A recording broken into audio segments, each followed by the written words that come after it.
తెలంగాణ రాష్ట్ర ప్రభుత్వం గౌరవనీయులు ముఖ్యమంత్రి వర్యులు రేవంత్ అన్న గారు అట్లాగే డిప్యూటీ సీఎం గారు బట్టి విక్రమార్క గారు రవాణా శాఖ మంత్రి వర్యులు పొన్నం ప్రభాకర్ అన్న గారు శ్రీధర్ బాబు గారు వీరి ఆధ్వర్యంలో 3 రోజులుగా నడుస్తున్నటువంటి ఒక ఆర్టీసీ సమ్మెను మానవీయ కోణంతో కార్మికుల పక్షపాతిగా ఈ ప్రభుత్వం ఉన్నదని చెప్పేసి మరొకసారి ప్రూవ్ చేసుకునేటువంటి దాంట్లో భాగంగానే ఒక రోజంతా ఆర్టీసీ కార్మికులతో చర్చలు జరిపి వారి సమస్యల్ని సానుకూలంగా మా ప్రభుత్వం మా ముఖ్యమంత్రి గారు వారి ఆధ్వర్యంలో మంత్రుల బృందం డిప్యూటీ సీఎం గారి నాయకత్వంలో కార్మిక సంఘాలతో చర్చించి సమస్యను పరిష్కరించి అంటే ఈ 3 రోజుల సమ్మె కాలంలో ఆర్టీసీ డ్రైవర్ శంకర్ గౌడ్ ఎమోషన్గా ఆత్మహత్యకు పాల్పడటం వారి కుటుంబాన్ని కూడా శోకంలోకి నెట్టడం అనేటువంటిది బాధాకరమైనటువంటి విషయం. వారి కుటుంబానికి ఆ కార్మికుడిని శంకర్ గౌడ్ని తీసుకొచ్చి ఇవ్వలేకపోయినా ప్రభుత్వం వైపు నుంచి 10 లక్షల ఎక్స్గ్రేషియా వారి కుటుంబంలో ఒకరికి ఉద్యోగం స్థానిక మా ఎమ్మెల్యే గారు దొంతి మాధవరెడ్డి గారు కూడా ఒక 5 లక్షల కుటుంబానికి సాయం చేయడం అంటే మొత్తంగా కార్మికుల యొక్క సమస్యల్ని కార్మికులు లేవనెత్తినటువంటి అన్ని సమస్యలకు కారణం గడిచిన 10 సంవత్సరాల్లో బీఆర్ఎస్ ప్రభుత్వం బీఆర్ఎస్ పాలన అని చెప్పేసి సందర్భంగా తెలంగాణ సమాజానికి తెలియజేస్తాం. ఆర్టీసీలో యూనియన్ రద్దు చేసింది కూడా బీఆర్ఎస్ ప్రభుత్వం బీఆర్ఎస్ పాలకులే.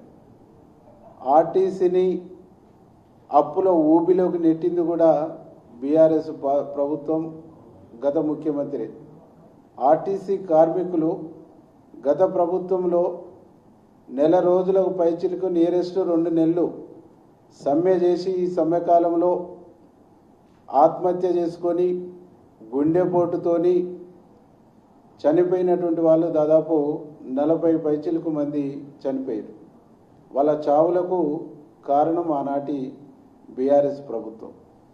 అట్లాగనే ఆర్టీసీలో రిమోల్ సర్వీస్ అయినటువంటి వాళ్ళను ఏ ఒక్కరిని కూడా నియామకాలు చేపట్టకపోవటం వాళ్ళను రిమోల్ నుంచి రివోక్ చేసి ఉద్యోగాలు ఇవ్వకుండా వేధించినటువంటి ప్రభుత్వం కూడా బీఆర్ఎస్ ప్రభుత్వం. దీంతో పాటుగా ఆర్టీసీలో అనేక రకాల అవకతవకలకు కారణం కూడా బీఆర్ఎస్ ప్రభుత్వం. ఒకటి అవుట్సోర్సింగ్ విధానాన్ని తీసుకొచ్చి అట్లాగే దాంతో పాటుగా కాంట్రాక్ట్ విధానాన్ని తీసుకొచ్చి అనేక అంశాల్లో ఆర్టీసీని నిర్వీర్యం చేసి ఆర్టీసీ కార్మికులు సమ్మె చేస్తుంటే మీరు కూసున్న కొమ్మను మీరే నరుక్కుంటారా?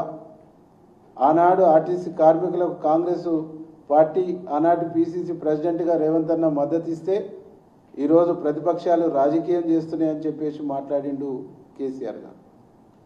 కానీ ఈనాడు మా ప్రభుత్వం మార్పు మార్పు మార్పు అని చెప్పేసి కేసీఆర్ గారు కామెంట్ చేసింది. మేము ఇలా కేసీఆర్కి సూచిగా చెప్తా ఉన్నాం. మార్పు అంటే 3 రోజుల్లోనే కార్మికుల్ని పిలిచి గంటల తరబడి చర్చలు చేసి మీరు చేసినటువంటి పాపాలు కార్మికుల పాలిట శాపాలుగా మారితే ఆ సమస్యను పరిష్కరించడం మార్పు కాదా? మీరు యూనియన్లు రద్దు చేస్తే ఇవాళ యూనియన్లు రెస్టోర్ చేసినటువంటి గొప్ప నిర్ణయం తీసుకోవటం మార్పు కదా? మీరు కార్మికుల చావులకు కారణమైతే ఆ కార్మికుల చనిపోయిన కార్మికుల కుటుంబాలకు ఉద్యోగ అవకాశాలు కూడా మీరు కల్పించకపోతే మా ప్రభుత్వం వచ్చిన తర్వాత సమ్మెకాలంలో చనిపోయిన కార్మికుల కుటుంబాలందరూ కూడా ఉద్యోగ నియామకాలు ఇచ్చినటువంటి ప్రభుత్వం మా ప్రభుత్వం. దాంతో పాటుగా రిమోట్ సర్వీసులో బాధపడుతున్న 300 మంది కార్మికుల్ని వివిధ డిపోలలో మా ప్రభుత్వం వచ్చిన తర్వాత తిరిగి ఉద్యోగాలకు తీసుకుంది మార్పులో భాగం కాదా? ఇవన్నీ కనిపిస్తలేవా మీకు? ఇలా ఆర్టీసీ నష్టాల ఊబిలో ఉంటే మహాలక్ష్మి స్కీమ్ ద్వారా మహిళలకు ఉచిత ప్రయాణాలు ఇచ్చి ఆర్టీసీకి 1000 కోట్ల రూపాయలు ప్రభుత్వం వైపు నుంచి చెల్లిస్తూ ఇలా ఆర్టీసీని కాపాడుతుంది మార్పులో భాగం కాదా? కాబట్టి ఆర్టీసీ కార్మికులకు మొత్తం తెలంగాణ సమాజానికి మేము విజ్ఞప్తి చేస్తూ ఉన్నాం. ఈరోజు ప్రజాప్రభుత్వం వచ్చి ప్రజాపాలన ఏర్పడి గౌరవ ముఖ్యమంత్రి రేవంత్ రెడ్డి గారు ముఖ్యమంత్రి అయిన తర్వాత ఈరోజు స్వేచ్ఛగా ధర్నాలు చేసుకోవడానికి ధర్నా చౌక్ను రివోక్ చేసినాం. ధర్నా చౌక్ నుంచి ఈరోజు ప్రజాభవన్ వరకు మిమ్మల్ని పిలిచి అట్లాగే సెక్రటరేట్ వరకు మిమ్మల్ని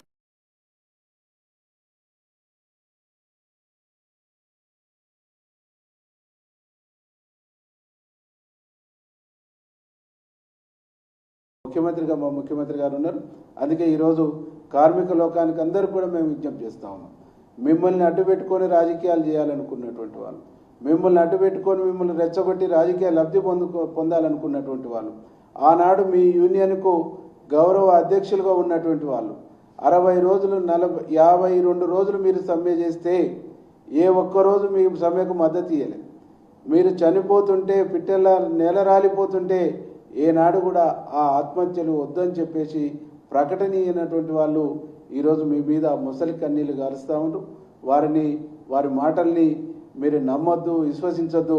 వాళ్ళు ఎప్పుడూ మన పాలిట, మన ఆర్టీసీ యూనియన్ పట్ల, ఆర్టీసీ కార్మికుల పట్ల వాళ్ళు ఎప్పుడు కూడా శనేశ్వరులు అనేటువంటి విషయాన్ని గమనంలోకి తీసుకొని ముఖ్యమంత్రి గారు, తెలంగాణ రాష్ట్ర ప్రభుత్వం, మంత్రివర్గ బృందం గంటల తరబడి చర్చలు చేసి ఈ చర్చలకు సహకరించి కార్మికులకు న్యాయం చేయడం కోసం నిలబడ్డ యూనియన్ నాయకులకు ఆ ప్రయత్నంలో భాగంగా గంటల తరబడి ఓపికగా చర్చలు చేసి ఈరోజు తెలంగాణ సమాజానికి ఒక మంచి సంకేతాన్ని పంపించినటువంటి మంత్రివర్గ బృందానికి, అట్లాగే ఒక గొప్ప నిర్ణయం తీసుకొని ఒక దార్శనికత్వాన్ని సాటిన మా ముఖ్యమంత్రి గారికి ధన్యవాదాలు తెలియజేస్తాం.